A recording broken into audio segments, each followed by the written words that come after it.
బాబు ఏం చేస్తే మా ఫ్రెండ్ వదిలేస్తావో చెప్పు, చేస్తాం. ఓ ఫోటో ఇచ్చేస్తే ఇక మళ్ళీ కనపడను. ఫోటోనా? ఫోటో ఎందుకు? చూసుకోలేవే, మన హాయిగా చదువుకోవచ్చు.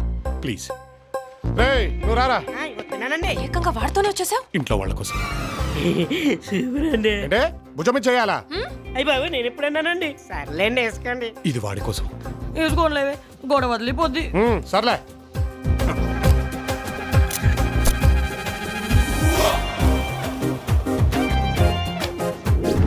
మా ఇంట్లో ఫోటో చూసి ఇలాంటి అమ్మాయి ఎందుకురా, ఈ అమ్మాయి ప్రమాణంగా ఉందన్నారు. మరి మీ పేరెంట్స్ తో ఒకసారి. Don't act two smart. I don't need to act, I'm already smart. అంటే నేను అందరు అమ్మాయి లాంటి దాన్ని కాదు. నేను అందరు అబ్బాయిలు ఉంటుంది కాదు, మగాళ్ళలోనే high end model. Only one piece available, వాడేసుకో. ఫైనల్లీ ఒకటి చెప్పు, మనిషికి శారీరక తృప్తి ముఖ్యమా, మానసిక సంతృప్తి ముఖ్యమా? నిన్నే. ఇలా మూడేసింది ఏంటి? కమాన్ చెప్పు, శారీరక తృప్తా, మానసిక సంతృప్తా? అమ్మో